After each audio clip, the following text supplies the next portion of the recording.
अस्सलामुअलैकुम। मैं ज़हीर मियाँ अपने यूट्यूब चैनल ज़हीर रूहानी फ़ायदे में अपने सभी व्यूवर्स का इस्तकबाल करता हूँ।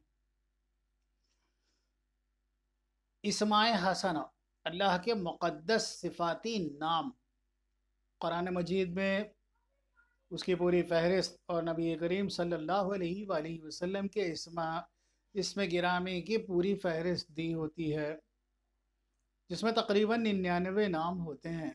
ये सब तमाम अल्लाह तबारक व तआला के सिफ़ाती नाम हैं और इन नामों की अपने मकसद हैं और इनके अपने फ़वाइद हैं।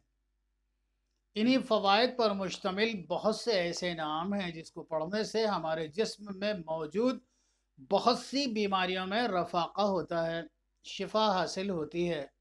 जिस तरह अल्लाह तबारक व तआला का एक सबसे ज़्यादा मकबूल नाम है, दवा इस्तेमाल करते वक्त या दवा की या शिफा की नीयत से जब भी अल्लाह तबारक व तआला से दुआ करे तो या शाफ़ी अल शाफ़ी कहकर अल्लाह तबारक व तआला को ज़रूर दुआ करे और इसी नाम से फिर उसके बाद में दुआ भी करे कि ये अल्लाह तू शाफ़ी है, तुझे शाफ़े रोज़ जज़ा का वास्ता है, मेरी ये बीमारी है, ये परेशानी है, इसमें मुझे रफ़ाक़ा अता फरमा। इसी तरह से जब इंसान के जिस्म में आज के ज़माने में चूँकि इंसान की जो रोज़मर्रा की ज़िंदगी है, जो उसके शब व रोज़ हैं वो बहुत ज़्यादा डिस्टर्ब हैं। जो हमें फूड मिल रहा है, जो बाज़ार से हमारे लिए खाने पीने की अशिया आ रही है, उसमें कितनी ज़्यादा मिलावट और कितनी ज़्यादा केमिकल जो जहरीले उसके अंदर मवाद मौजूद हैं वो हमारे जिस्म में जा रहे हैं और उससे हमें बहुत से नुकसानात हो रहे हैं और उस वजह से इंसान की रोज़मर्रा की ज़िंदगी भी डिस्टर्ब है। अलगरज़ ये होता है कि कम ही उम्र में मैंने लोगों को देखा कि जो हमारे बचपन के ज़माने में वो बीमारियां 50 साल के बाद हुआ करती थीं, वो बीमारियां आज 20 साल के उम्र के लोगों को लाहिक हैं। एक तो क्लाइमेटिक कंडीशन सही नहीं है, हमारी फ़ज़ा में मौजूद ऑक्सीजन भी कम हो रही है, जहरीली गैसें इसमें ज़्यादा मिल रही हैं और वो सांस के बज़रिए हमारे जिस्म में जा रही हैं। उस वजह से हमारा जिस्म ज़्यादा बीमार भी हो रहा है और हमारी एंटीबॉडीज़ जिस्म के अंदर वो क़ुव्वत जो जिस्म में आने वाली बीमारियों से लड़ती थी और बीमारी से जिस्म को महफूज रखती थी, वो ताकत ही अंदर से कमज़ोर हो रही है। इसके रफ़ाक़े के लिए अल्लाह तबारक व तआला के नामों की फ़हरिस्त में से आज मैं आपको कुछ नाम बताऊंगा और वो किन बीमारियों में कैसे इस्तेमाल किए जाने हैं ये भी आपको बताऊंगा। आप इन नामों को इस्तेमाल करें, इंशाअल्लाह ताला इन नामों की बरकतों से अल्लाह तबारक व तआला आपकी बीमारियों में आपको शिफा ज़रूर इनायत फरमाएगा।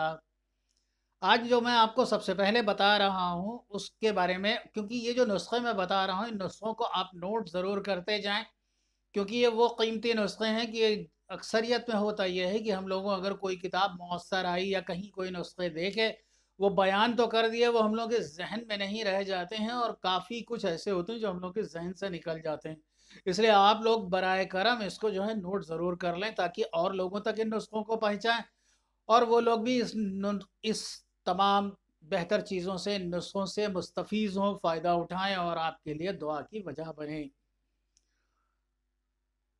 औज़ु बिल्लाहि मिनश शैतानिर रजीम। पनाह मांगता हूँ अल्लाह तबारक व तआला की शैतान मरदूद से। बिस्मिल्लाहिर रहमानिर रहीम।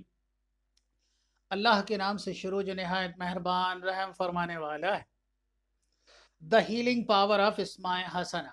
इस्माए हसना की बीमारियों में शिफा अता फरमाने की कुदरती और गैबी ताकतें और वो इस्माए हसना, जिसमें हमारे एक ग्लैंड होती है जिसे पीनियल ग्लैंड कहते हैं, और ब्लड प्रेशर और पीनियल ग्लैंड के काबू रखने के लिए आज मैं आपको एक नुस्खा बता रहा हूँ, अल्लाह के इस्माए हसना में से ही है। इसको पढ़ना है अल हादी। अल हादी, ये सुबह फजर की नमाज के बाद एक तस्वीर पढ़ना है, अल हादी, ए हिदायत देने वाले। हिदायत किसकी तरफ से? मेरे प्यारे रब की तरफ से है, वो मालिकुल मुल्क की तरफ से है, हय्य क़य्यूम की तरफ से है।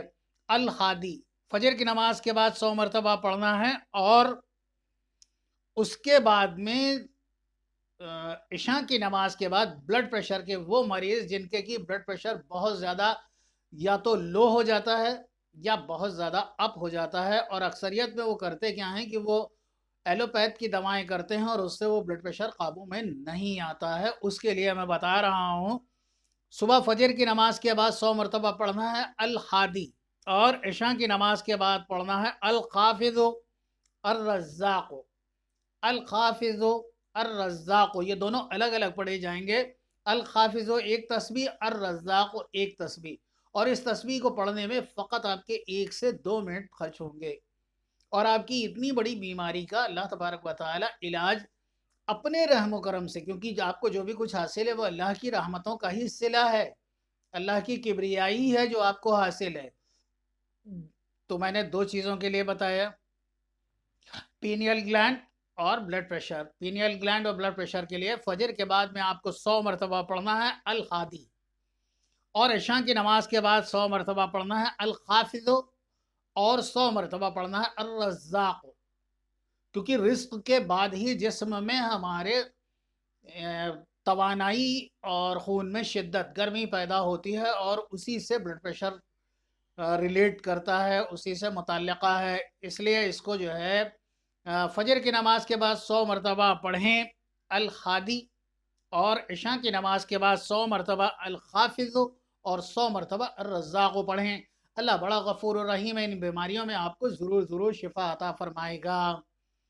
نمازوں کی پابندی کریں، صدقہ زکوٰۃ ضرور دیتے رہیں، اعمال صالحہ مومنانہ رکھیں، انشاءاللہ تعالی آپ کو غیب سے مدد ضرور شامل حال ہوگی. اللہ تبارک و تعالی آپ کا ہم سب کا حامی ناصر ہو. دعاؤں کے ساتھ اللہ حافظ.